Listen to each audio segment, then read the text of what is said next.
My name's Tom Friedman. I am the moderator for today's events. I want to welcome everyone here this morning for RMI25, the celebration of the Rocky Mountain Institute's 25th year. We had a great kickoff panel last night, starting with President Clinton, and I think raised a lot of fun issues. And I'm really looking forward to this morning and the day-long panels, and we're going to try to stick very closely to our schedule. Our first panel this morning is going to be chaired by James Murdoch. James is head of BSkyB, which is the biggest media company in the UK, but much more importantly, the first global media company to go carbon neutral. And James, the show is yours. Thanks very much, Tom, and good morning. Good morning, everyone. Just by way of introduction, the title of this morning's panel on corporate leadership and about businesses that are doing good and also doing well by it, I think is one that's going to lead to a lot of interesting comments, and I'm looking forward particularly to all of your questions as we move to Q&A in a little while.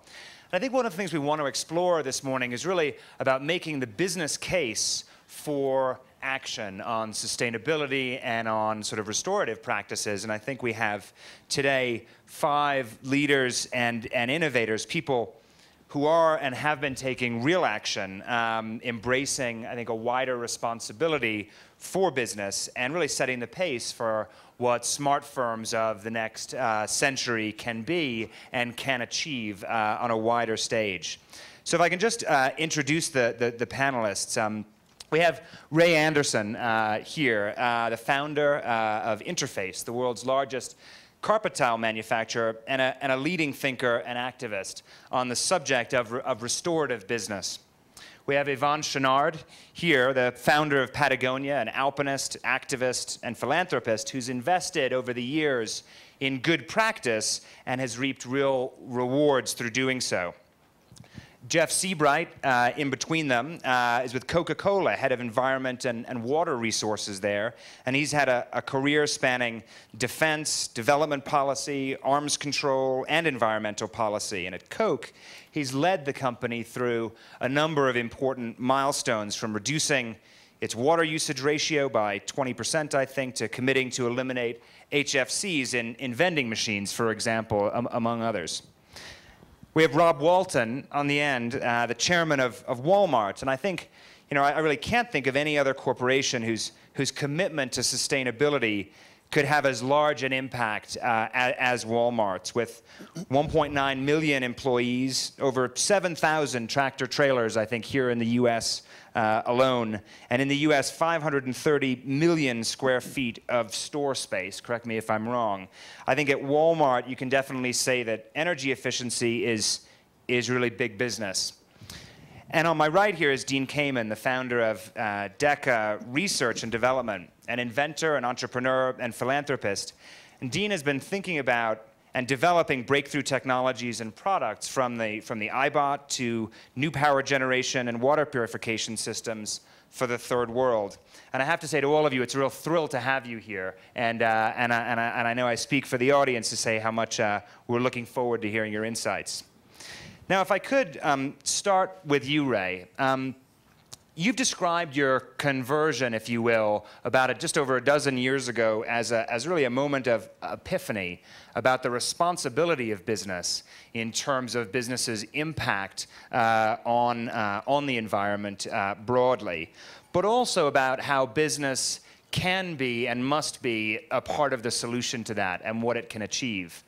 And I wanted to ask you, how when you turn the company really on a dime in a new direction in an industry not well known for a great record of environmental sustainability, and at a time when businesses weren't really tackling this issue in any way, how you dealt with that transformation with your shareholders, with your employees, and what were some of the first things you did to actually get the ball rolling and moving forward? Right, thanks, James.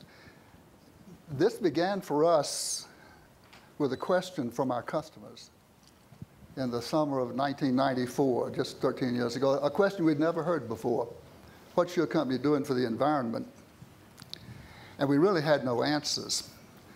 So a task force was convened to address this question, began to get some answers, and we brought people from our company around the world to come together in this task force, and the conveners of the task force asked me to address the task force and give them my environmental vision. I didn't have an environmental vision. I didn't want to make that speech. I dragged my feet, I hemmed and hawed, they stayed on my case. Finally, I relented, agreed to speak. The date was set August 31.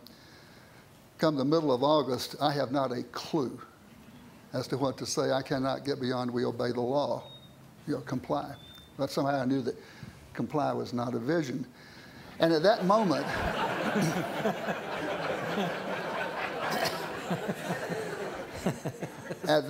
a book landed on my desk. It was Paul Hawkins' book, The Ecology of Commerce. It was pure serendipity, and I picked it up and began to thumb it and then began to read, and very quickly it became that spear in the chest epiphanal experience. And so I made that speech, and I challenged that tiny little group of people to lead our company, just 16 or 17 of them, to lead our company to sustainability. And the charge was, do something.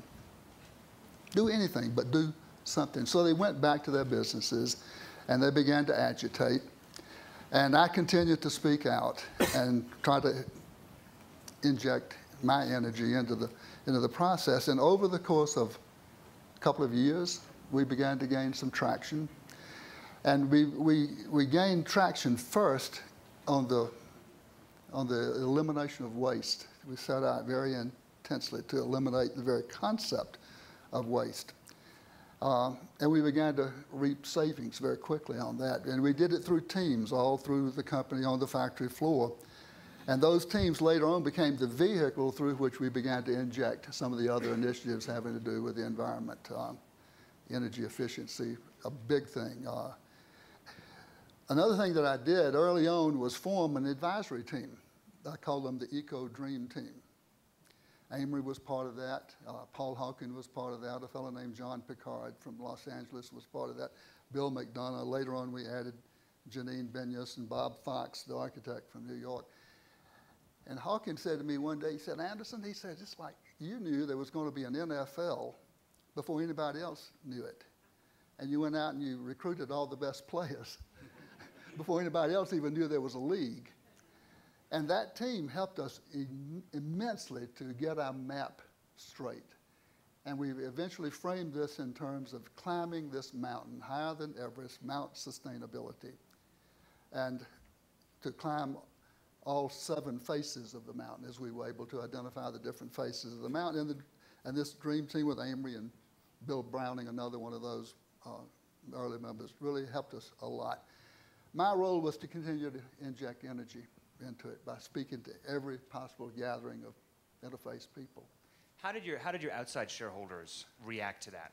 Well, we told them about the waste elimination effort, but we didn't talk about all the rest of it because we really didn't have anything to talk about. But 7 years into this, the annual report to shareholders, Interface is a public company, the annual report to shareholders for the year 2000, the tagline was a better way to bigger profits. And we sort of laid out the whole plan then, including all 7 faces of the mountain. And by then we had progress we could report. And perhaps you'll come back to me at the end and I can give you a progress report, but maybe that's enough for now. I certainly will. Yeah. But to move along, Yvonne, you went through, since the beginning, really, a similar process, I suppose, of, I think you've referred to it as leading the examined life for a business, of constantly looking at the business and understanding the impact of the business and then finding ways to tackle, as Ray says, those 7 faces, et cetera. And I guess one of the key things I think that's very difficult in this area is how you continue to force a business and a culture in a business to lead that examined life, to continue to question the practices in the business, et cetera, sometimes leading to inconvenient conclusions. For example, with Patagonia and your move to organic cotton, which was very difficult in the early and mid-90s. Maybe if you could reflect on some of those things in terms of how you actually now, many years into running the business this way, how you continue to embed that culture in the business and continue to examine all of those practices to find continuous improvement as you go forward. Well, it's very easy for us because we've been at this since 1970 or so.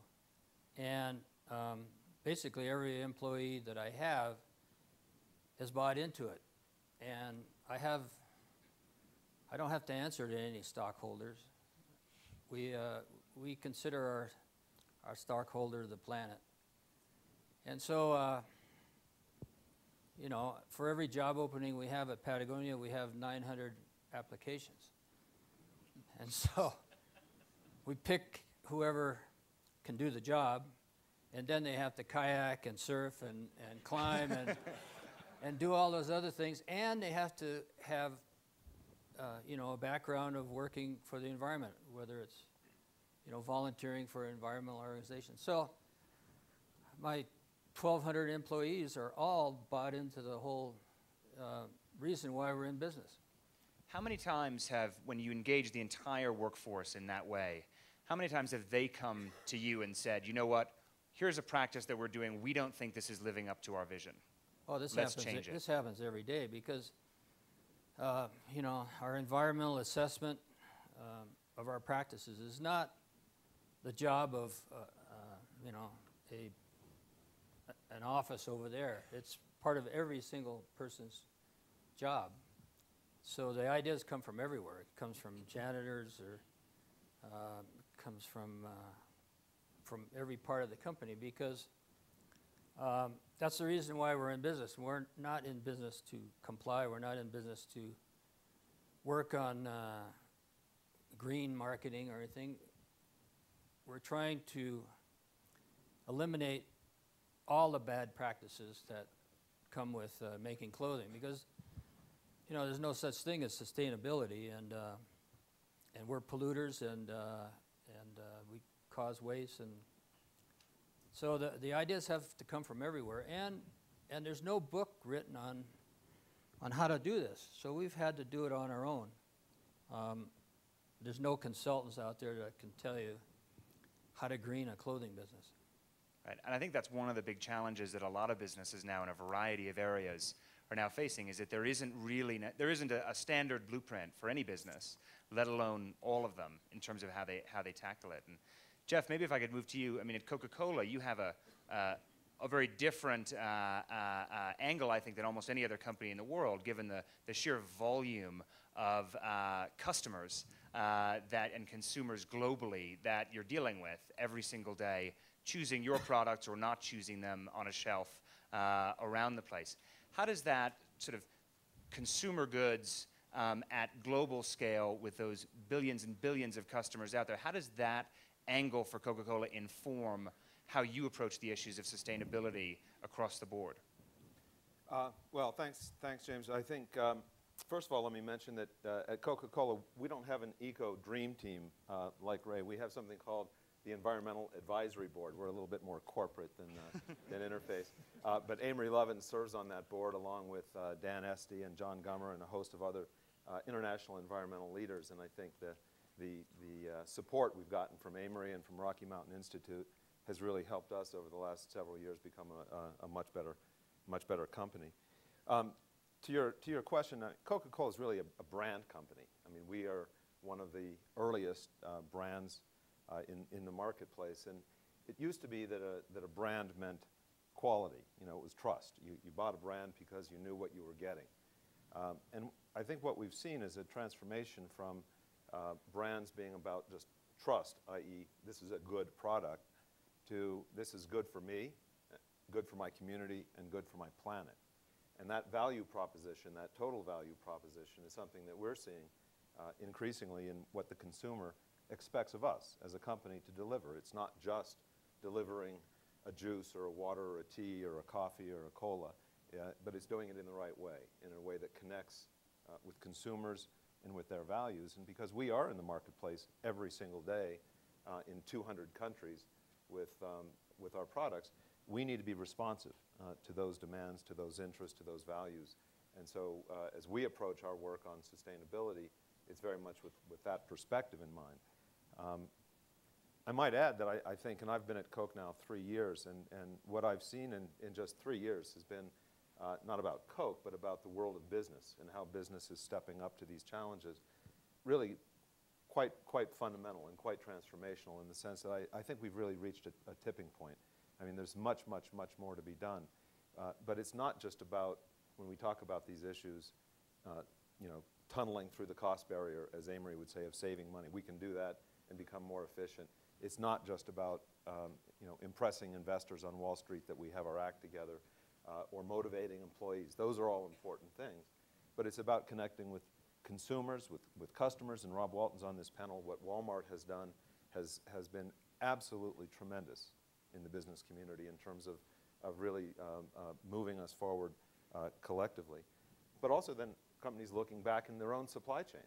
So not only are we looking to provide solutions in partnership with Walmart around sustainable packaging, we're looking into our supply chain, working with Cargill and others to say, we need you to work with us more aggressively on bio-based plastics for packaging and looking for new solutions. So I think, you know, we've really reached a tipping point, if you will, in this journey. If brands are really, as you say, kind of need to be on, let's say, the right side of their customers with respect to their community, with the other impacts, et cetera, that are out there, I think one of the big questions that a lot of businesses face today is how much consumers today are really making choices on this. Where I work in the UK, the so-called ethical consumer movement is something that is growing quite rapidly with things like fair trade products and agricultural products and things like that. And I think increasingly, we believe increasingly, that our customers' families are going to care about issues of environmental sustainability, perhaps more than any other issue over the next 10 years. But it has been, you know, it's early days today in terms of seeing those customers' reactions. So, Rob, if I could ask you, at Walmart, you've done an enormous amount of work in terms of energy efficiency across the business. And as I said in my introduction of you, given the scale of the company, you know, efficiency alone is big business there in terms of, I assume, cost reduction and really putting huge process wins on the board. How much do you see customers walking into and out of stores globally really with this on their agenda in terms of purchase decisions? Well, James, thank you. The interesting thing about this, it's a little bit like one of the comments last night in the political discussion, is that when we've gotten lots of publicity on this very rapidly, probably quicker than we should have, but when we do polling of our broad customer base, we don't see this as being a primary issue. We don't see it as having made much of an impression. But in selected customer groups, and people are very responsive. And I think that with our broad customer base, which is different from a lot of other companies probably, I think we are not at that tipping point, but we're getting there, and I think we will be there. We are happy to be a little bit on the leading edge of it as far as our very broad customer base. Now, you're absolutely right. In the UK, where we have the second largest grocery chain, its customers are much more conscious, make many more decisions based on the products. But we are just very early days in our process, and you know, I have to say that everybody on this panel, including your father too, we have consulted with and worked with, and of course Amory and many others, and the help we've gotten across the board has just been fantastic. It's the only way we've been able to get up to speed pretty quickly from the 3 years we've been working on this.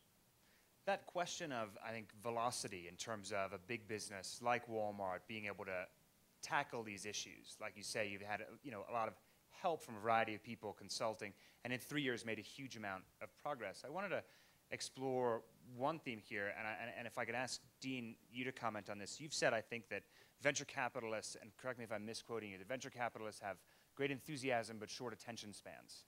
And I think it's interesting when you look at an issue like this where we see a huge amount of technological innovation kind of coming down the road, but also already in the bag, a lot of existing technologies that can be used to create more sustainable practices, et cetera.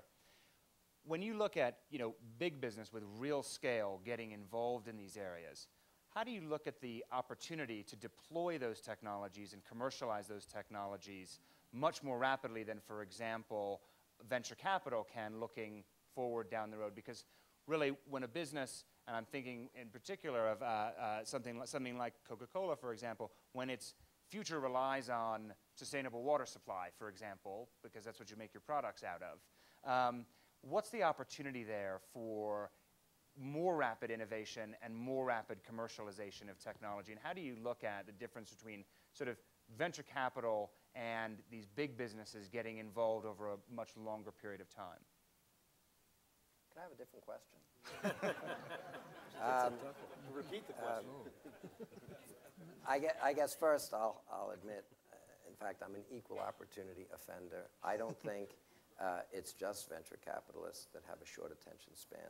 You heard last night a president point out that governments and election cycles are too short to deal with issues that have a global time frame and a global scale. And I've seen lots of big businesses that seem to be run by people who worry about what happens in the next 90 days. And it seems like the individuals that buy and sell their stock worry about what happens in the next 90 days. And it's a vicious cycle, and a cart and a horse. So I think most people in most situations have a very short time frame about the decision making they do.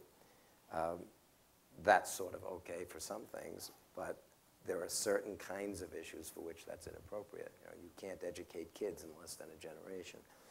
When you get down to family size units, for the most part, not even there, but for the most part, people seem to understand that, and their time frame is longer. But whether it's businesses or governments or venture capitalists, for all sorts of reasons, most of which I don't understand, I would have to agree with you that I probably did say that and believe to this moment that most people never optimize a decision over a time frame that would, in the end, make everybody, including that decision maker, better off. In particular, the frustration to me is that technology is moving so quickly, like so phenomenally quickly. Everybody knows Moore's law. But the ability of people to make decisions is not only not moving that quickly, it's moving more slowly than it did even when we were kids. Maybe that's called judgment. But as people get older, as organizations get older, they get more risk averse. They get more entrenched. They have all sorts of sunk costs, and I don't mean capital, human biases. And we're not willing to change very quickly. A good example, I think, of that, which is why I've decided to spend the last 10 years, not a short time, and probably $50 or $60 million. And I'm a little company that spends its money wisely, and that's, for us, a lot of money. Trying to develop ways to bring water to people and to bring electricity to people. I'm not so stupid as to think you make the box and it'll just go flying into production all by itself, and there'll be an instant distribution channel that suddenly appears from nowhere, and that people will be educated as to how to use them. I'm not maybe naive, but it seemed to me, what if you could make a box that you could carry into a village and supply water? What if you could make a box that you'd carry into a village and supply electricity?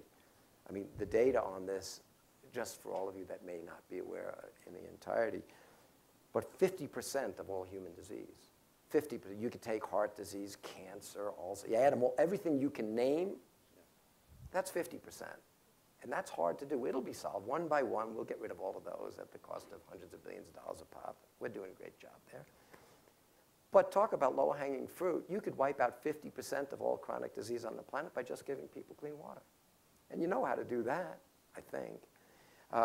But if we stay with our 18th century Industrial Revolution models of big distribution systems that come from centralized places for water, or even more ridiculously, big power plants, distribution systems, transmission lines, switchgear, to bring a little bit of electricity to people all over the world, that's an idiotic 200-year-old idea.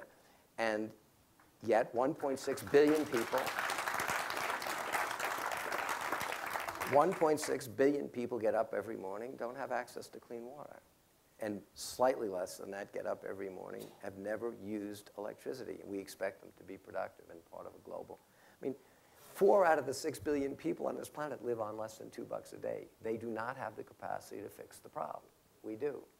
So if you could say, how do I deal with that immediate issue using technologies that might be available today that weren't available a while ago, do it. I think the technology part, the invention part is easy. The innovation part is where I was talking about attention span. And innovation to me is the intersection of a good technology that actually gets adopted by people who grew up with a different operating system that somehow are not able to assimilate new things.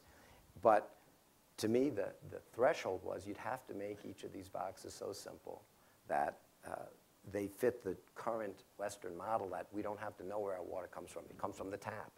We don't know where electricity comes from. You plug in. So we added a burden to the development that said the box has to be a black box, one of them. It has to have two hoses on it. One that you put in anything that looks wet, a latrine, the ocean, a chemical waste site, and out of the other side has to come pure water. You don't have to, it would require that you do no more than you as a homeowner do in a place where you're very educated. So you don't have to pre-test the water, you don't need filters, you don't need chemicals, you don't need, it just works. And similarly for the electric generation, you had to plop the box down. It had to be movable to a place with no infrastructure, no transmission lines. It has to be able to operate year after year from any source of fuel, and you just put it there. I'm happy to say we built 2 of those boxes, put them in 2 villages in Bangladesh, and for 24 weeks, we made electricity that electrified 2 villages that had never seen electricity. The only thing that went into these 2 boxes was what was emanating from a pit next to them full of cow dung. It was pretty crummy methane gas full of moisture and CO. Meanwhile, you sit back and say, what's wrong with this picture? Methane is 21 times as bad for the environment as carbon dioxide, and it later becomes carbon dioxide all by itself anyway. Why don't we collect the methane, turn it into electricity immediately, and a little CO2? We did that, and for 24 weeks, around the clock, we electrified those villages. PG&E isn't quite that reliable these days. Same thing on the water systems. We put them in Honduras, and they just worked. The irony is you could put little boxes like this in places in the developed world, and people would get rid of their peak problems. You know, we've got a 99.96% reliable grid. We're going to spend $400 billion trying to get the other 0.04%. That's nuts. Just put a little box everywhere to take care of your critical needs, solve the problem with a more robust distributed system. If you look at the available technologies and you look at the fact that virtually everybody would win if they were properly deployed, the frustration isn't that we don't have the technology. We don't have the mindset, and we don't have the willingness to really invest in things that matter for the long term for 6 billion people. Because if we did, our decision-making process would be very different than it is. Water is something, I'd like to focus on water for a little bit there, because I think it's a key issue, obviously, for all businesses. The use of water and industrial uses of water, particularly as businesses are increasingly global, et cetera, is something that is coming up. I think CocaCola in particular has done a lot of work on water management, watershed management, et cetera, but also has been on the sharp end of a lot of community activism, if you will, particularly in places like India, in terms of how water is being used, what sort of water is available in the communities where you're actually investing and making, yes, creating jobs, but also pulling water out and making whatever beverage it is in those plants. This area strikes me as something actually where, because water is so fundamental to the future durable operations of the business, that actually kind of sustainable watershed management and water availability for those communities as well as for business is totally aligned. So you have local communities and their interest to have clean water, and business and their interest to have usable water for whatever purpose, whatever industrial process requires it, is totally aligned. Why is it that so many big businesses and local communities, particularly in this issue, have actually run up against each other, and what are the opportunities for solutions to actually, for businesses to work with those communities to find those solutions to sustainability? Because it would seem to me, a classic example of a win-win, and one that if you don't get to, there's no more water to make any Coke. Right. No, absolutely. And water is the essential ingredient in everything that we make, and it's obviously a shared resource both with communities and with people in those communities and the watersheds that that sustain all life, on our planet.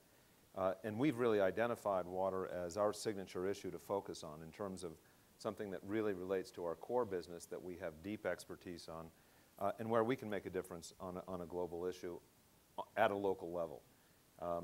One of the things that we have been working very, very closely on increasingly is looking beyond the operations, and we have about 1,000 bottling plants in our franchise system.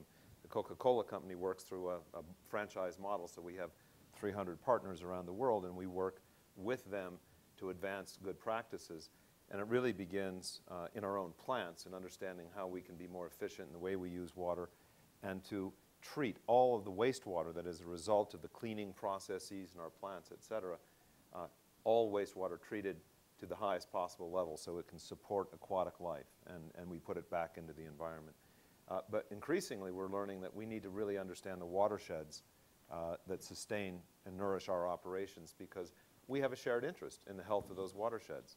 Right? For us to deplete the resource that our business depends on at the expense of the community makes absolutely no sense. Just the reverse. We have a shared interest in mutual success. So we're working, and it's a journey. We're not 100% there, but we're working around the world in local communities to better understand how we can support things like rainwater harvesting, drip irrigation.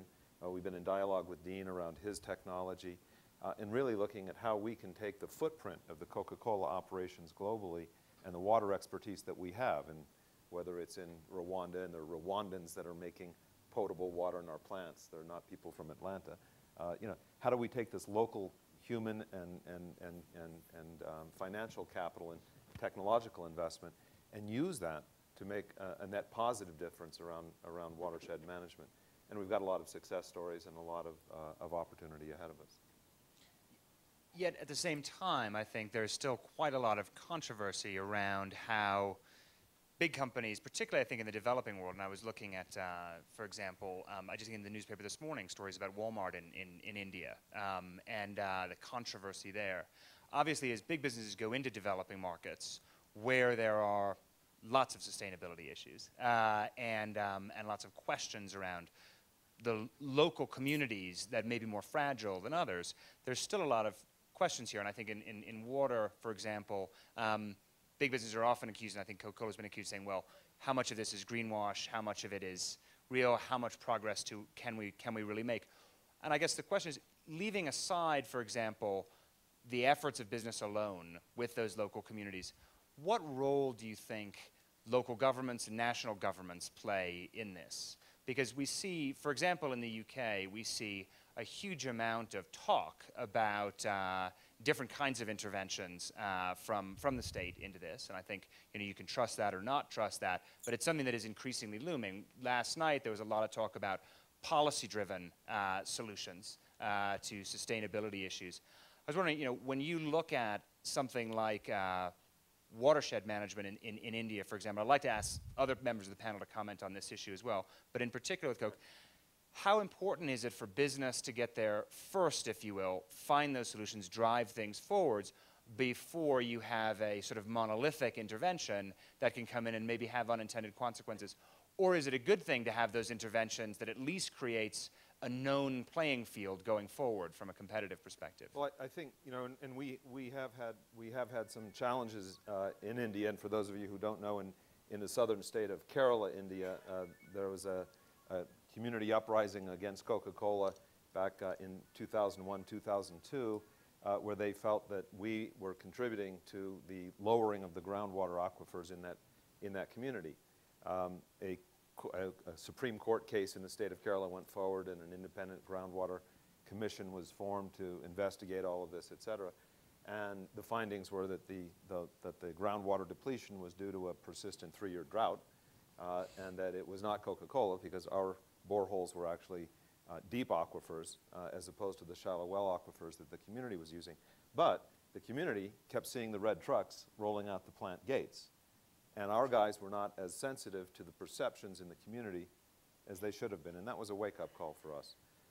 Because water, unlike electricity as a commodity, is a deeply cultural and social commodity. I mean, it has religious symbolism, and you need not just a physical license to take water, you need an emotional license, a cultural, social license. And so we really learned in that instance, I think, that the way that we think about and manage water has to go beyond the physical management of the water, but really also understand the cultural and social implications of it. And so I think in terms of the challenges that we face, we see strong, transparent regulation as being absolutely essential in this area, because in the absence of that, you get situations where we get blamed for things that are not really a result of our actions. We're not we're not the largest user of water in Kerala, in India. Agriculture is, 80%, but we're the most visible. We're the one that is the most visible target of opportunity when things go wrong. And so we believe very strongly in the importance of good, strong local and national regulation. In terms of, I think Yvonne, you said somewhere that and in talking about Patagonia's strategy of partnering with grassroots activists and sustainability, that you didn't necessarily trust governments and large-scale NGOs to solve these problems. And I think the term you used, you said nature hates monoculture, and you wanted to see many, many organizations, grassroots organizations, tackling this issue. And you've partnered as a business with a number of those organizations as you go forward. A lot of companies, I think, have difficulty partnering with NGOs, and particularly some of the grassroots organizations. I can say, for example, at Sky, we've had controversy recently in the UK with a proposal to work with the Friends of the Earth, for example. And a lot of members of the Friends of the Earth said that they didn't like the idea of Friends of the Earth partnering with an organization that was essentially capitalist. And actually, the proposal was withdrawn in like a lot of newspaper articles and all this sort of stuff. It's quite challenging, I think, for a lot of businesses to enter that community and partner with those grassroots organizations. How have you managed it at Patagonia, and why is it that you think that that's the critical place to encourage more activity and for businesses to partner? Well, I mean, my company exists to take the radical side of things. We don't give money to the symphony. I believe that the strongest forces in America is civil democracy. I've given up on government. Edwards gave a speech last night, and I just heard it on NPR this morning. There was not one mention of global warming in his speech.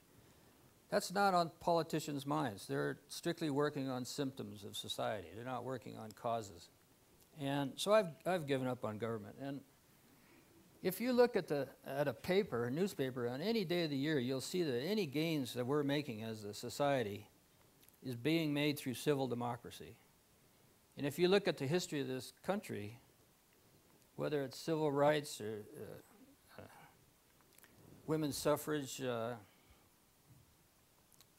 getting out of Vietnam, none of that was accomplished through the government. All of it was done through civil democracy. And so I really believe that, and we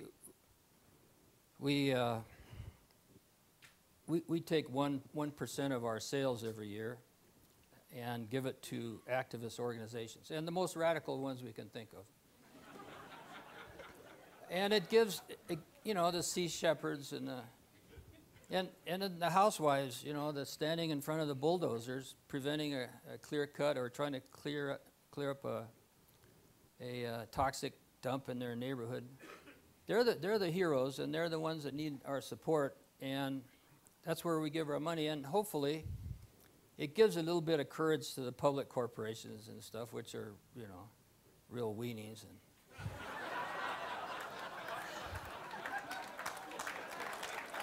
well,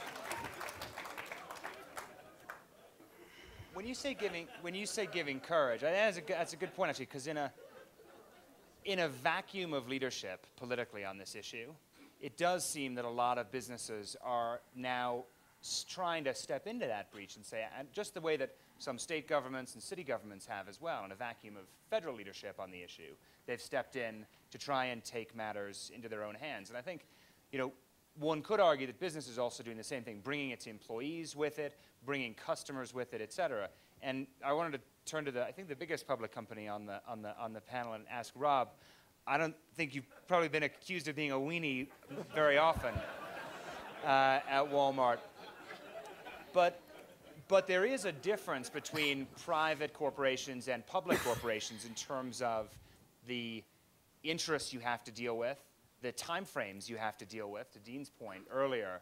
And how do you tackle that, that sense of radicalism that may be needed in this area as a large organization that also is going to be inherently a more corporate animal? Well, there are lots of aspects to that. First, the scope of our attention is long, I would say. We are, in spite of being a big company, we are a family company. It's a part of our identity. The family still has significant ownership. I'm the chairman, not chief executive officer, but we have a great management team, but we all kind of know that we are managing for a long term, not for the CEO's 8 or 10 or 12-year term, but for the long term. And that's a little bit of what got us into this whole focus in the first place. We are obligated to all of our shareholders, and as a family, we cannot ever tell the company to do something that is not in the interest of all shareholders and all of our communities. That's not so difficult, but we do have that longer term focus. When we got into this area, and it's only, as I say, been 3 years at the most, probably a little bit more maybe, that we started to focus. Lee Scott and I, Lee is our CEO, did not have a vision, Ray. We just thought, we met with my friend Peter Seligman from CI and another fellow from the World Bank, and the original focus was on our family foundation, trying to develop a little bit of an environmental, experimental focus there. But they came in and talked to us about what we might do in this area, because they did have an idea of what we could do. And we took it off and talked to some of our management group and also engaged with outside resources, including, again, Amory and a number of other people in the NGO field and who had all the knowledge in the world where we had none, basically. But what we did then is, and what the thing that's made it successful is that we exposed sort of senior middle management folks to this and formed teams there to address the issues. And we, fortunately now, ignored the advice to just focus very narrowly. We focused very broadly. And remarkably, as those people began to think about these issues of sustainability top of mind, and these are all people with full-time jobs, we started to see results very, very quickly. And it's just developed across the board. Now, for us, it's pretty easy, and we're probably not supporting the organizations that are out there in front of the bulldozers, but we are supporting a lot of organizations, and I think we're stirring the waters. One of our buyers, we were talking about organic cotton, one of our buyers decided to try marketing organic cotton originally in infants' clothing, and overnight we became the largest buyer of organic cotton in the world. Probably that shows it's not a great big market yet, but it was very successful and gave good results.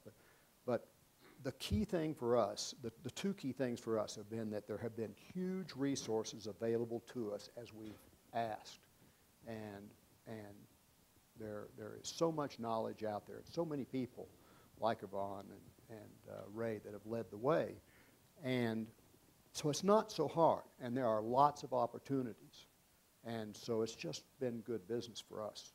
It's not been something that there's been any conflict about, to tell you the truth. I think this question, like you say, of suddenly moving into organic cotton for your baby clothes and suddenly seeing big business success with doing that.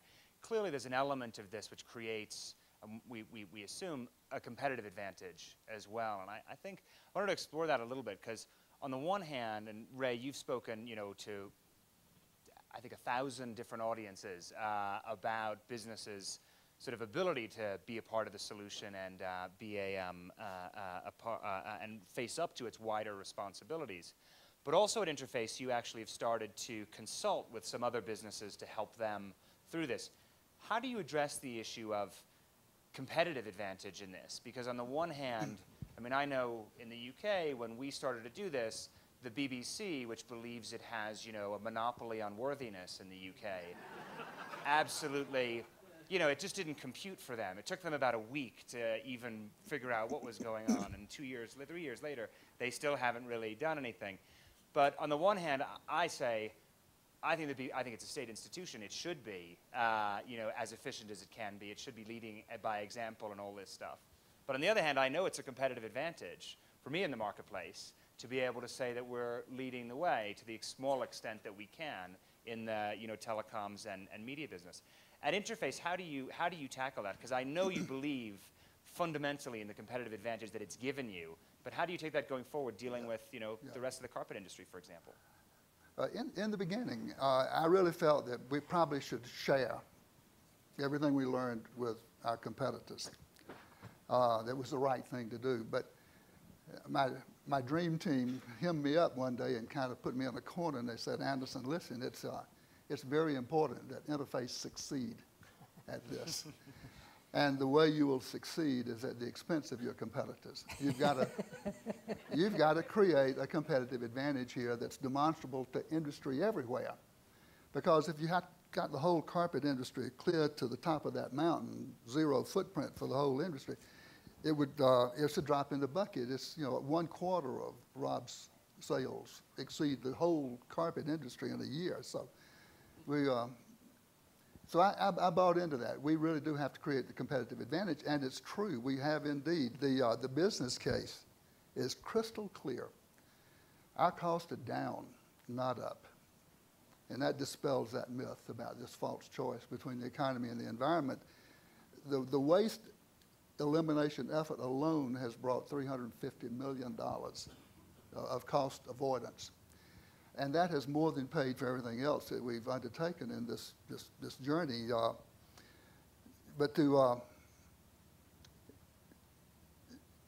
So costs are down, not up. In the second place, our products are the best they've ever been. The lens of sustainability gave our product development people a totally different view of their function. And when the head of product design read Janine Benyus's book, Biomimicry, it absolutely turned him on. And today, we're making products we never would have imagined 10 years ago by looking to nature for inspiration. The galvanizing effect on people, I have seen it at Rob's shop, and it is true. In all of my business career, 51 years, I have never witnessed any issue like it in terms of galvanizing people, bringing them together around a shared higher purpose. And then the customers. I mean, those same people who were asking that question 13 years ago, what's your company doing for the environment, have embraced the company for what we are trying to do. And the goodwill of the marketplace, we could not have bought it with all the advertising and marketing expended to it. Yeah, you can imagine. So the business case is clear. And we've also been able to reduce that footprint. We set a definition for sustainability for ourselves, a petro-intensive company, both for energy and materials. We set this definition for sustainability as to reach that point where we take nothing from the earth. It's not naturally and rapidly renewable, not another fresh drop of oil, and do no harm to the biosphere. And then we set our sights on going beyond that. You mentioned this working with other companies, that the idea there is to become a restorative company, to put back more than we take, to do good for Earth, not just no harm. And the way to do that is through the power of influence. If we can help another company move in the same direction, then it's not just what we do, but what we inspire, help somebody else do. That's how we become restorative. I dare say that Interface is today a restorative company, even though we're 45% of the way to our goal of zero footprint for ourselves. When you look at the competitive issues, though, that is a question, because particularly as we adopt new technologies to do things, there are real questions about getting the sufficient scale to get the cost of those technologies down. So if businesses in similar industries can bring those costs down together, that's something that seems like a good thing to do. Yet it potentially can dilute some of that competitive advantage. I know at Coke, dealing with vending machines, you're facing some of these issues in terms of adopting new technology in vending machines. Do you want to talk about that, Jeff? Yeah, And just how you're approaching staying one ahead of Pepsi, but getting the vending machines to work the right way. Well, and I think, I mentioned earlier a tipping point. I mean, this has become a competitive issue. When Pepsi announced, and I applauded it, that they were going to offset their energy in the U.S. with renewable energy credits, the number of emails and the phone calls that came in that morning was like, crazy at Coke headquarters, like what's going on, what are the other guys doing today? So, we pay a lot of attention. It's a competitive thing. It's a race to the top.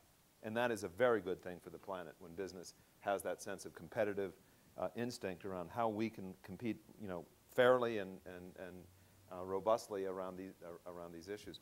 One of the examples that I think is the most powerful innovation that we've undertaken is in the area of HFCs. HFCs are 1,300 times, hydrofluorocarbons, 1,300 times more potent than CO2 as a greenhouse gas.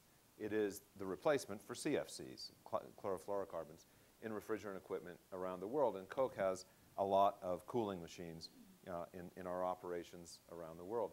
We came under pressure from Greenpeace in 2000 to get out of HFCs, a terribly potent greenhouse gas. And we faced a choice, either hunker down in the corporate trench and fight, or say, maybe there's a point here, maybe we ought to be moving. So we joined with Greenpeace and began a process of research and commitment around backing out hydrofluorocarbons from our vending, sales, and marketing equipment around the world. We invested R&D dollars. We came up with a solution after having looked at Stirling engine and thermoacoustic and hydrocarbon and other alternatives with, ironically, CO2, which is the refrigerant gas of choice. And we are now moving to deploy those in the field, and we have about 6,000 CO2 coolers in the field around the world. The challenge is that they're more expensive because it's an immature technology, and HFC 134A systems are quite mature and quite inexpensive compared to CO2. So we're in the valley of death, right? And our bottling partners around the world aren't going to pay $200 more for a machine in order to say this is a green machine, because they can't see the economic return for their shareholders for that investment. So what do? What we have done is to work and reach out to Pepsi, to Carlsberg, to Unilever, to McDonald's, and to work with our customers like Walmart and others to create enough demand so that we can get the economies of scale, 400,000 units a year, where we'll get to cost parity, and then the green option, the climate-friendly option, will be at cost parity to HFC 134A. As we approach that, clearly we want to be a leader in that effort. We've invested dollars and sweat equity in getting us to that point, but in order to make it a success, we can't do it alone. We cannot do it alone. We need other players in the business, including our competitors, but this is where the collaboration piece does become important in order to get the scale, to make the market transformation. And just to finish, because I'm obviously a bit passionate about this, today HFCs equal 1.5% of the total warming potential. If you imagine sort of the pie of gases that make up the climate challenge today. By 2050, HFCs are going to grow to between 3 and 8% of an even bigger pie. So if we can effect a market transformation that will help move business as usual away from a cooling refrigeration economy based on HFCs to CO2, that could be a 1 or 2% solution to climate change, and that's exactly how we're going to address climate change. It's going to be a whole series of 1 and 2% solutions. So that's an example of one of the things that we're doing. Now, I think we've just got time for a couple more things, and then I want to open it up to all of you for questions in just a minute. But I do want to just focus a little bit on this competition issue a little bit more. Rob, you've invested a huge amount in these hyper-efficient superstores. I think there's a handful of them around the country now. What are you seeing there in terms of, what was there versus what was there before in terms of customers' reaction, in terms of your competitors' reaction in the same environment? Because I assume you're making you know, you're shouting about it in those communities that that's the way these stores work. Are you seeing an impact there, or are you seeing, or is it more about just running it more efficiently for yourself? You know, I think, James, it's more about running it efficiently. We have 2 stores. There's a whole variety, and probably Amory knows more about this even than I do because I'm not really right in the middle of that particular part of it. There's a variety of experiments that we're doing, and they're really experiments at this point. There are 2 stores that have big windmills and, you know, all sorts of very obvious stuff. There are a lot of other stores, though, where one of the big things we're doing is LED lighting, which is less expensive, more expensive initially, but much less energy consumptive and a good quality of light, and puts out less heat, which relates to less expense. And those stores are saving over 20% in electrical costs. So really for us, it's more a cost advantage. Now from a product cycle, from a product standpoint, I think there are definite advantages. I mean, just think about the growth of organics business. Customers want organics, more and more customers, and more of our customers want organics, which is, you know, it's not your typical Whole Foods customer probably. And so that's a business that is being where we've got to be on the edge, and we've got to be giving customers what they want. But a lot of this has to do with economics more than anything else. But when we look at those economics, things like replacing light bulbs, et cetera, the economics are so clear. I mean, you know, where I work, our customers can completely offset all of the energy consumption of our set-top boxes with just 2 new light bulbs if they put them in their house. And if they have 3 of them, they can offset the entire increase in their mortgage cost on average that's happened over the last year. The economics are so compelling. I thought I'd echo maybe what Tom was asking yesterday to his panel. If the economics from a cost reduction perspective for running business better, at the same time as we're seeing customers, maybe in small numbers in the US, for example, but increasingly in certain areas, you know, in certain types of products, like at Patagonia, or in other countries like in the UK, where the ethical consumer has, you know, is aggregating its purchasing power more.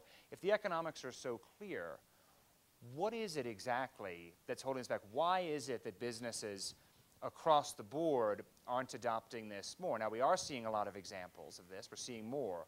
But I'm continually surprised at how few businesses disclose their carbon footprint, for example. How few businesses actually say, you know what, I'll just do it. I'm going to buy all those damn light bulbs because I know I'll save money over the next 5 or 10 years or whatever. You buy light bulbs, you save it in a year. Why is that? Ray, you're putting your hand up. Do you have a sense of that? In 2 words, Milton Friedman. Mm-hmm. And the Milton Friedman school of thought, you know, the business of business is business, and business exists to make a profit for the shareholders. I do not know a CEO anywhere who expects to stand before her or his maker someday and talk about shareholder value.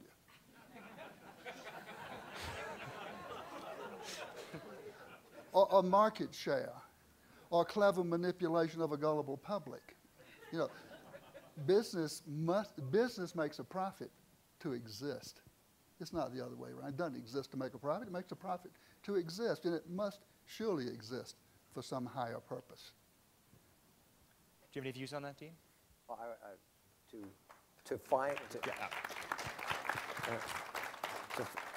to further prove that I am an equal opportunity offender, it's not just the venture capitalists or the businesses or the governments.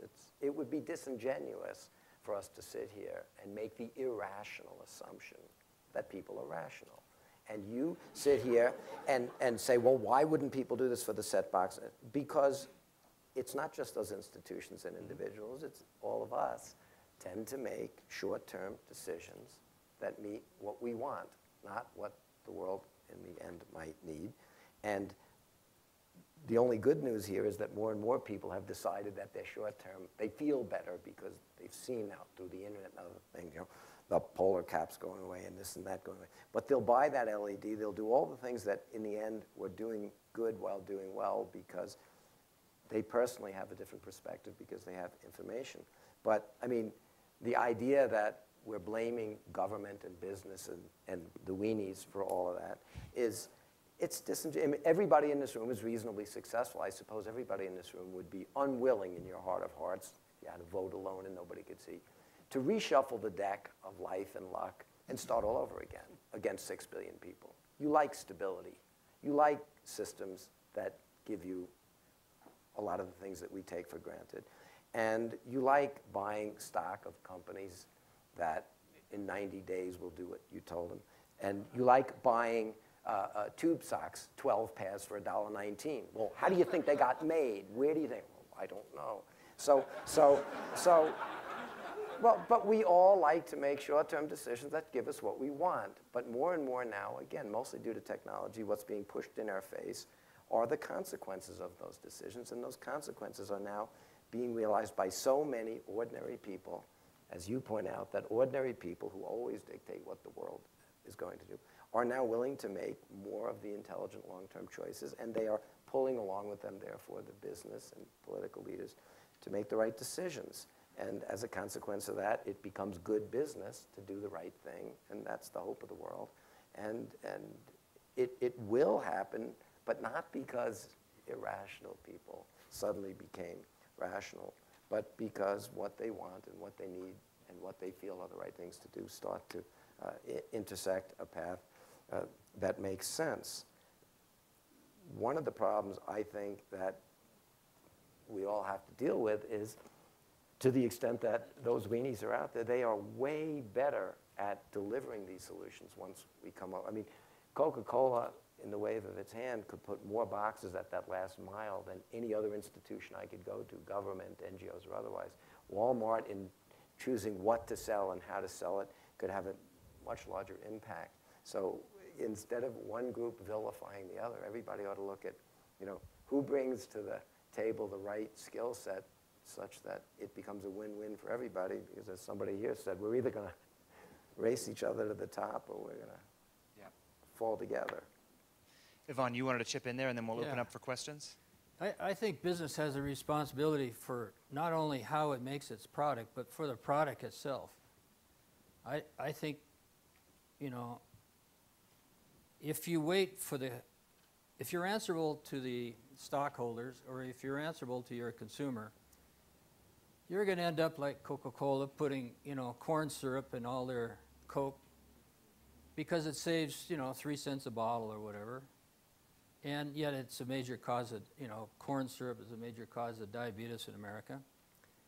Bill Ford said he'll stop, when he was head of Ford, he said he'd stop making SUVs when the customer told him to. You could have a company making landmines, and you're one of the best employers in the country, and you're giving your people good jobs and good benefits, and you're making the best landmines in the world, the highest quality landmines in the world. But you're making landmines.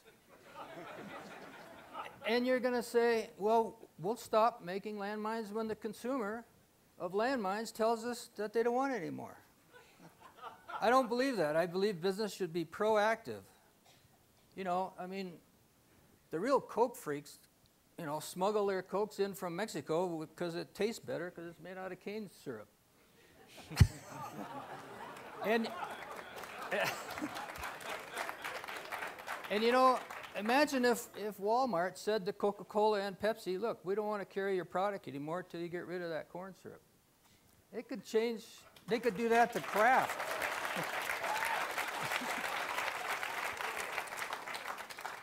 What if you went to Kraft Foods, which has, corn syrup and high fructose corn syrup and, 7,000 products or something, I don't know. And Kraft, Walmart is 25% of Kraft's business. You could change the world if you told Kraft, we don't want any more high fructose corn syrup in our products. Well, very quickly, back to the issue of why is it so hard to change, as Amory has pointed out, he's been at it 25 years. It's not just that, why do the utility companies not want the distributed stuff at the end? Well, you can't blame them. We have institutionalized some of this lunatic thinking. For instance, we all claim that healthcare costs are a crisis, and the government doesn't know what to do about it, but the government why is it cheaper to get corn syrup here? And why is it, in fact, cheaper? They don't do it because it tastes better. It's cheaper to get sugar everywhere else because the same government that can't afford to treat the 21 million diabetics subsidizes making corn so it's free. The government, The same government subsidizes the tobacco industry. I think people should have a right to choose what they want to do, including eliminate themselves. It's somewhat Darwinian. But you ought to be able to buy tobacco. You just shouldn't be allowed to smoke it where somebody else has to share it with you, and you shouldn't have the government subsidizing your purchase of it and then taxing you. It's crazy. So go back to the large-scale systems, look at how people make decisions, and try to make them rational. But they'll only be accepted if people like the immediate consequence. Make it fun. Make it something people understand why they did it, they buy into it, and they end up doing good and doing well. I think that's exactly right, and I think that aspirational element of the product, if you have responsibility for your product, letting your customers believe and know that the choices they make have an impact, and that the small victories that they have, kind of they can behave irrationally in terms of getting what they want, but also feel good about the fact that it's causing it's not causing the damage that it might otherwise cause. I think that's right. Well, with that, I think we're gonna run out of time. I know there's a lot to talk about, and there'll be a lot to talk about when we open up to questions. So I would like to open up to questions. I think we've got about a little under a half an hour for questions. So there's a bunch of questions. I think we'll start with Amory, our host. I can't overlook that.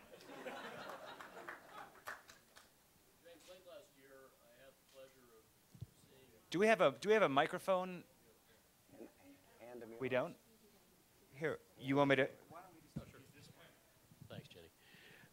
Last year I had the pleasure of helping you and your father and the senior executives of News Corp frame profitable climate solutions.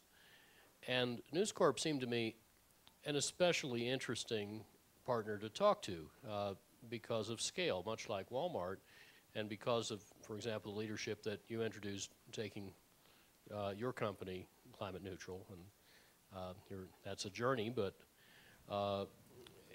News Corp reaches about 2/3 of the people on the planet. So actually it could be the most important partner in changing perceptions and choices. So I'd like to ask you for a progress report on how you're doing in your own company, and then the more gradual progress in the much larger world of News Corp. Because your dad did announce that he was going to take the whole company climate neutral, and I thought that was due largely to your inspiration. Yeah, it's a, I'm only standing up, not because I'm feeling grandiose, but they told me this is my backup microphone. I apologize. Is that microphone back? Oh, I'll take it back. Thank you. I think there's a real question around how the media engages with this issue, and I think a lot of people, when we started getting involved with sustainability in the UK and started saying, here are our goals, we believe this is an important issue for our customers. 1 in 3 families in the country is a customer of ours. We talk to them every month. They pay their bills, all this sort of stuff. And we thought that those families would be engaging with this issue maybe more than any other. Maybe not today, maybe not tomorrow, but over the next decade, that this would be a priority issue for those families.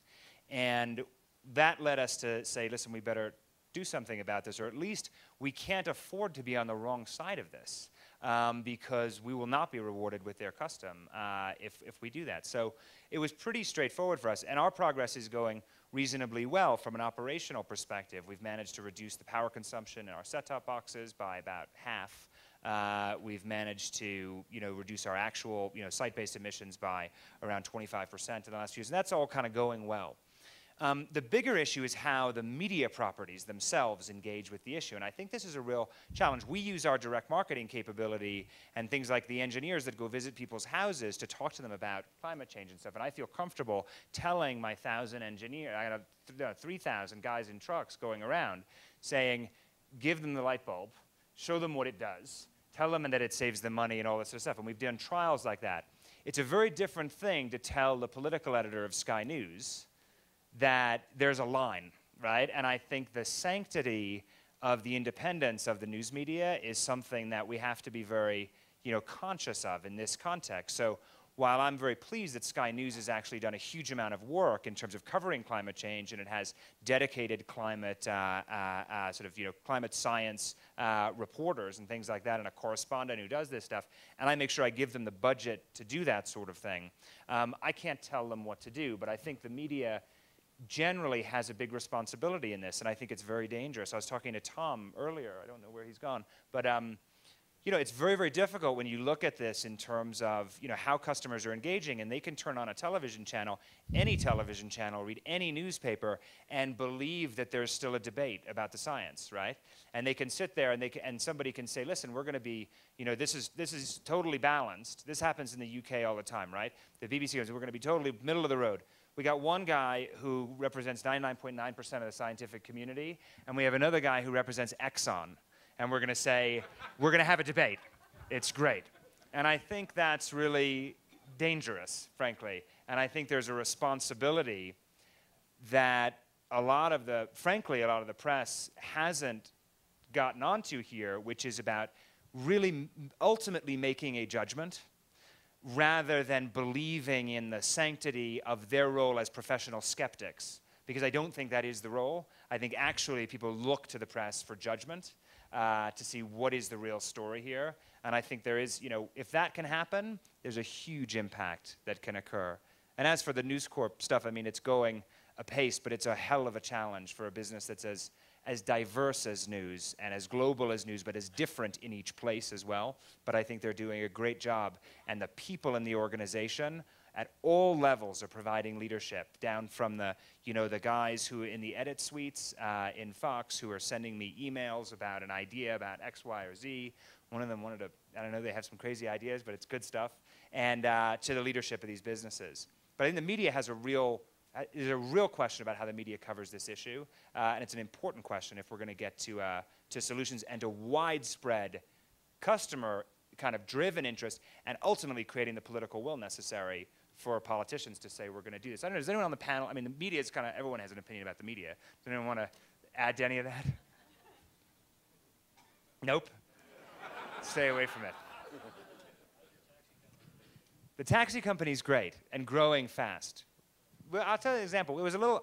I read about a taxi company, a guy who started in West London, this taxi company, that he only wanted to use the most energy efficient vehicles he could find that were also legal, right? So he ended up with the Prius, right? But they didn't have any money. They had like 5 cabs. So I called the guy up and said, we'll give you the Sky account, right? We want you to do all our corporate travel in London, right? And he said, I don't have enough cars. I can't do it.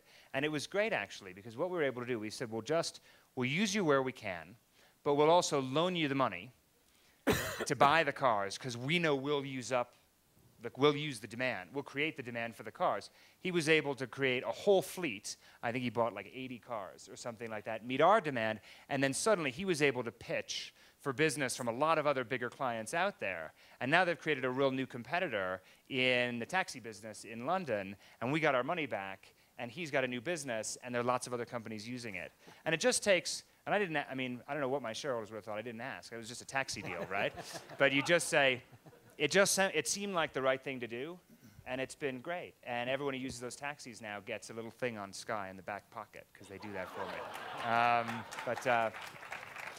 We've got another question there, sir. Can you hear me all right? Yeah, I can hear you. My question is kind of a follow-on for you. I am very concerned about the loss of value-creating enterprises in America. And where people produce things has a tremendous environmental footprint. And I'm wondering, in Coca-Cola, are you going to make those condensers here in America or somewhere else? Well, we're working right now with Sanyo in Japan and Danfoss in Denmark on the CO2 coolers. Where the full-scale production will be, you know, I don't know at this point, but the R&D has been done in Japan and Europe. Why don't we commercialize it in America? Good question. Good question. We'll look at it. There, sir, there's a question there. I can't see too well, so it's hard for me to see all the questions. There's one in the back. There's some over there. Okay. Hi, I have a quick comment and a question, and I'll be brief. First of all, the question of rational versus irrational behaviors. I think that my partner who's here with me and myself, we see a world of energy coming up inside of people as these issues get discussed, and it's almost annoying to a point because they're so enthusiastic. The comment I want to make is that I think the grassroots decency is underreported. I think there's a lot of momentum out there, and I want to thank you for spearheading it at your level. We're spearheading it at our level. The question I have is about carbon taxation and how you see carbon taxes being instituted, if at all, in the coming future. Who wants to tackle carbon tax? Rob? No? Well, I would if I knew anything about it. I'm not informed. I'm sorry. Well, you know, I calculated how much a barrel of petroleum would cost if we priced it the same as we do bottled water. And it's $6,000 a barrel. Nobody complains about the cost of bottled water, and everybody complains about the cost of petroleum. You know, the solution to all our energy problems is to get rid of these subsidies and put a carbon tax on the petroleum at the barrel, not at the gas pump, at the barrel, so that it affects every single thing that's made out of petroleum. I mean, a huge tax. You know, after the Arab, oil embargo, that's what Japan did. They put a big tax on their petroleum, and they became, far, far more efficient than we are at using energy. And it's a very simple solution. Do you have a comment on that, Dean? Well, I'm not capable of understanding taxes. I mean, the second law of thermodynamics is integral of dq over t in entropy. People think science is complex. It is, but it's not cruel. And it's consistent, and you can understand it. And I think rather than talk about it in terms of a tax, which most people just don't like anything in terms of a tax, it's simpler to say to people, let's pay the real price based on real cost of what we're doing to each other, for each other, both in the short and the long term, again. And if you change the metrics by which we measure things, again, this grassroots, people will respond. The utility companies continually point out that whether it's their coal burner or others, they're 40% efficient, and a small unit in somebody's house, a Stirling or other engine in your house, might be 20% efficient. One would conclude from that we should continue to burn the coal and we should continue to do these subsidized and otherwise large-scale things until you say, how many people ever wash their clothes in their home, take a shower in their home, cook in their home, heat their kids' rooms in their homes?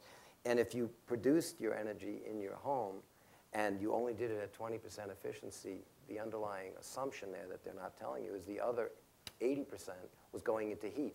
If it happens in your house, it's a benefit. You would have been paying the gas company for it. If the other 60% of their 40% efficient plant, twice as efficient plant, is going also into heat, you have a choice. You've got a gigawatt plant somewhere that proudly, they'll tell you, makes 40% of that heat or that energy into electricity. The other 600 megawatts is killing fish in the river somewhere or melting. Well, if you made 20% of your energy into electricity in your home and the other 80% you made into heat you would have used anyway, I'd argue it's 100% efficient. But we get what we celebrate, we get what we measure, we get what we incentivize for the short term. And whether you called it a tax or something else, if you started by looking at the totality of what people want and need and figure out the best way to get it to them at the lowest real cost, people would do it. And you probably wouldn't have to use the word tax because people are, in that sense, going to operate in their own vested best interest. Right? Yeah, I think the question rephrased is, should we internalize the externalities? And in my mind, the answer is yes. And I wish I knew who to attribute the quotation to. Someone here I'm sure will know, but someone said the Soviet Union collapsed because of economically dishonest prices. If capitalism collapses, it will be because of ecologically dishonest prices. In the 3 years that I spent on the President's Council for Sustainable Development in Clinton's second term, the single most important recommendation that came out of that council was get the prices right. And if we can get the prices right by internalizing the externalities, it will most likely take a carbon tax to do that, a tax on every barrel of oil so that everything made from that barrel of oil reflects the true cost of the barrel of oil. we will then eventually have an ecologically honest market. And an ecologically dishonest market is blind as a bat. How can the invisible hand be a rational allocator of resources if it's blind to the externalities?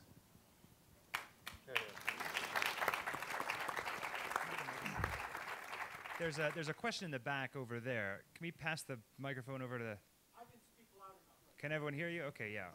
I'll repeat it if it doesn't... The microphone. I have two quick questions. One for Jeff Seabright. In the Fast Company that's out in the lobby, there's a long story about the disastrous consequences of bottled water, both in terms of the carbon footprint of shipping and the consequences in terms of the detritus that comes from it, the remainders that go into landfill. And I'd like to know how Coca-Cola thinks about that. And the second question is for Rob Walton. Because the title is Smart Firms Making the World Better and Safer, I have a broader question about Walmart, which has to do with a business model that's auto-dependent, basically. For the customers, it necessarily requires an automobile as compared to distributed businesses in community centers, but being on the edge with the auto requirement. And in terms of the better, the question I have is about all the other things you must hear all the time, so I'm not going to repeat them here, about the relationship to employees whose income is less than poverty level, the opposition to unions.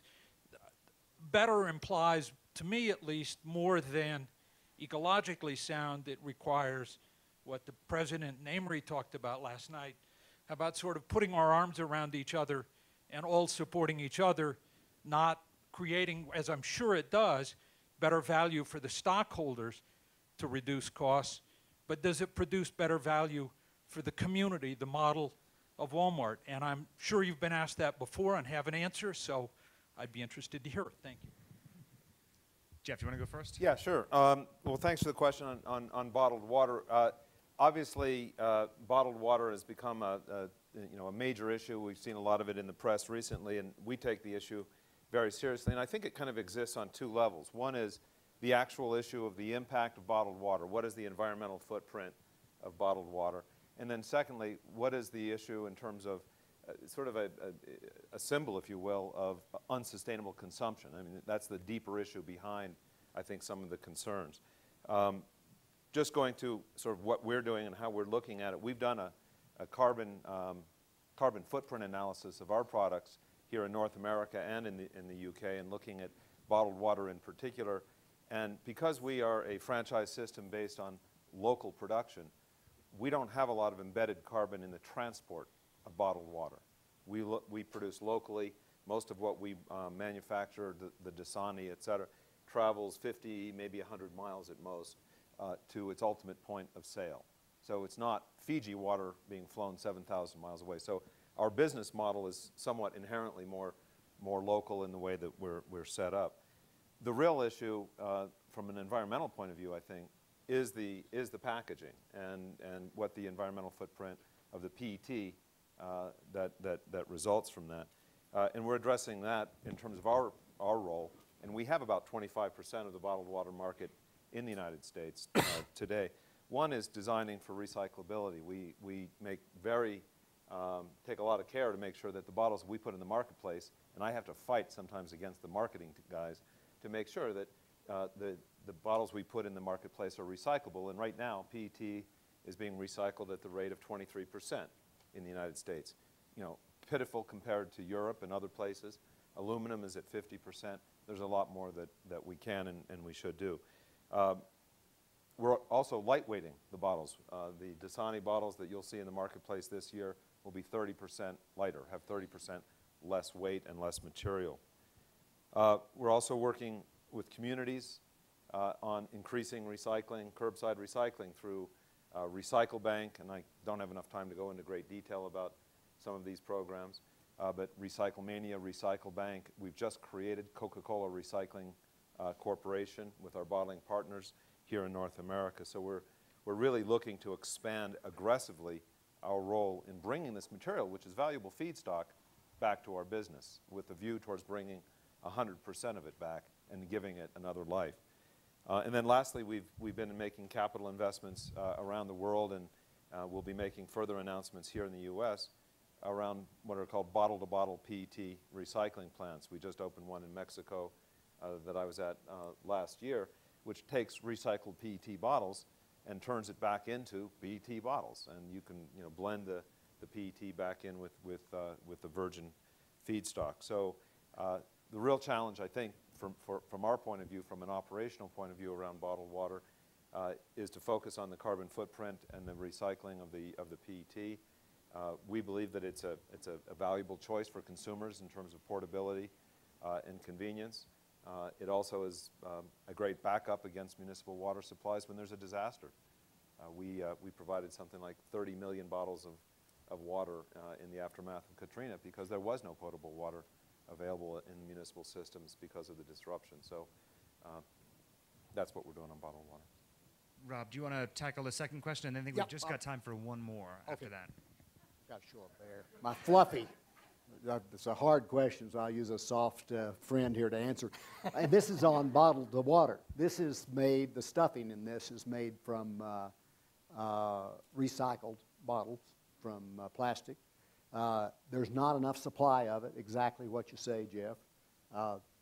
We don't sell one actually this big. This came from the sample room, but ours is about $10, made by somebody called Save Our Earth Now, Earthright Fibers. That's just an example of one little product, but great sellers. Customers like them, and that's where part of your bottled water plastic goes, but not enough of it. Locating our stores and the model of driving to stores. We put our stores where people are, and people are living in the suburbs in the United States. There is more urbanization, and as people live more in urban parts of the country and they become more dense, as we talked about last night, I hope that we can build a store model that will serve those people. Certainly in Mexico we do that, in Japan we do that, in China we do that. In China we have stores that are underground. We have one store not far from Beijing that is under a soccer field, believe it or not. So there are a lot of potential solutions, but in the United States, the way that merchandise is delivered to customers is in stores like we run and many, many others similar to what we run, and that's just the way the business is done. And we'll respond to those changes. We go where people are. On the business, all the challenges, the interesting thing about Walmart is that we're in the paper every day, and a lot of it's not very good. The good thing about the environmental efforts we've had is that we're in the paper every day, and so when we get some things right, they get noticed. I would suggest, rather than try to address all those things, that you just take a look at walmart.com. It's just, a typical company website, but we address all of those issues. We pay competitive wages because we're so big. People think we should pay more, but we are just in the business of running stores. And our competitors down the street, we're very competitive with them. Our benefits are more than competitive. 90% of our associates have health insurance of some sort, not necessarily through us. But you can find that on that site. I really recommend that because I don't do this enough, and I cannot cover the whole. And it was a big question. So kind of a big question. That's right. So we have one more question, and then we're going to have to wrap up, unfortunately. Miss there? Yes, I was intrigued by your black boxes, and I wondered what happened at the end of 24 weeks and what happened to the village when they got a taste of nice water and electricity and it went away. That's a good question. Well, first, as I said, I like to think I'm not naive, maybe stupid, but I did, when I started these projects, already understand that the people that have no water and the people that have no electricity are the people that have no money. And I knew I wouldn't get big companies to rush in and make my products available to the world the way they do when I make other kinds of products that hadn't been made before. I knew I'd have to go out and prove this stuff out. What I didn't know was that most, again, developed countries, I think, live with a philosophy which really is somewhat perverse. I think we all think we have all this technology because we're rich. They don't have it, they don't deserve it, they can't buy it. I mean, you either believe we have technology because we're rich, or what I believe is we're rich because we have technology. We don't spend most 20% of our day finding water, which is what women do in most of the world. We don't spend another 20% of our time burying the kids that drank the water and it was either full of cryptosporidia, Giardia, hexvalent, chrome, arsenic, or something else that's going to make them sick or dead. I thought if we would put a highlight on seeing these things happen, we would then get governments, NGOs, companies to say, wow, a productivity tool. I'd have 1.6 billion more customers and partners out there if we got them on the first rung of that ladder with the two most basic human needs, water and power. Do it at the small scale, microfinance it. Let this thing start from the bottom up, vested interest, capitalism, it all works. I really did naively think that would happen. I no longer think that will happen. I did subsidize both of those programs. I'm not just the wacky inventor from New Hampshire, I'm now subsidizing global experiments. But I've come to learn that we should take those boxes and put them in a for-profit environment to get them into production so we can then get them out to these places. For instance, not to pick on one of the weenies that we need to help us, the fact is, moving water in the United States last year consumed 50 million barrels of oil.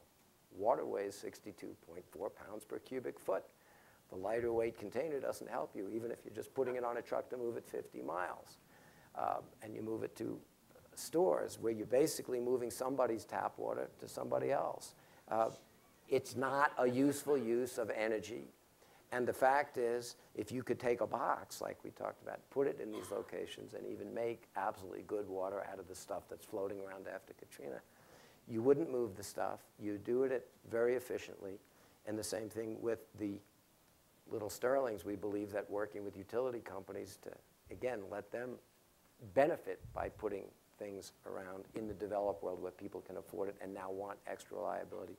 We've now started to focus on finding ways to take these products, put them into an environment where people can, in fact, pay for the high risk that's associated with all real innovation, get them to where we then can, hopefully, depending on the very efficient short-term thinking of various kinds of weenies, get them quickly into the world. I mean, the short-term thinking of a lot of people is a very good thing. Once you have a right path, you want people that move quickly, and business can do that. So maybe that's a very long answer to, we did get them out there. We were hoping that it would get such support that we wouldn't have to stop, come back, prove it out, talk to people. That didn't happen. We have some very happy villages, 2 villages, each 75 kilometers from Dhaka, the capital of Bangladesh, that had for a half a year electricity for every home, a little refrigerator in each village to keep the vaccines.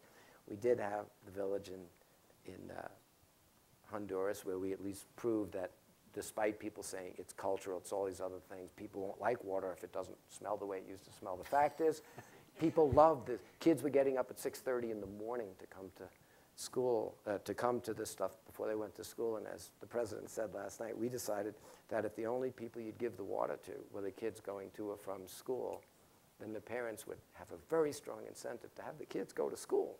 They came back with 5 gallons of water. So you could do lots of things if you're creative with this stuff, but ultimately we've got to get them in production. It's still going to depend on the relatively small group of people in the world that do earn more than $2 a day, that give a damn, and I'm looking for those people. Well, thanks very much.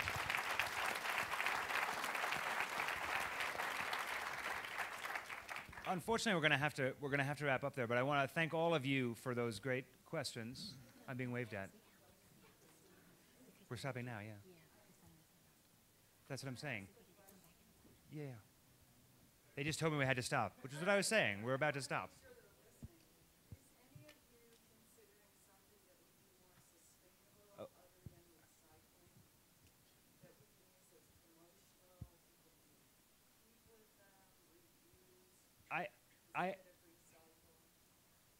I apologize. I mean, if somebody wants to answer that in 30 seconds, that'd be great. But we've got another panel that's We've got a major program on bio-based resins we're looking at, so that getting out of PET altogether, working very closely with with some of our partners. So, if, you know, short answer. If you make your clean water locally and don't have to ship it, you have a collapsible container that you keep in your pocket. You go up to the local water cooler, you fill it up and carry it around.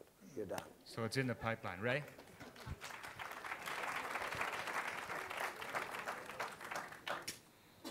Two-thirds of the progress our company has made in reducing greenhouse gas emissions is due to efficiencies, Amory's main subject.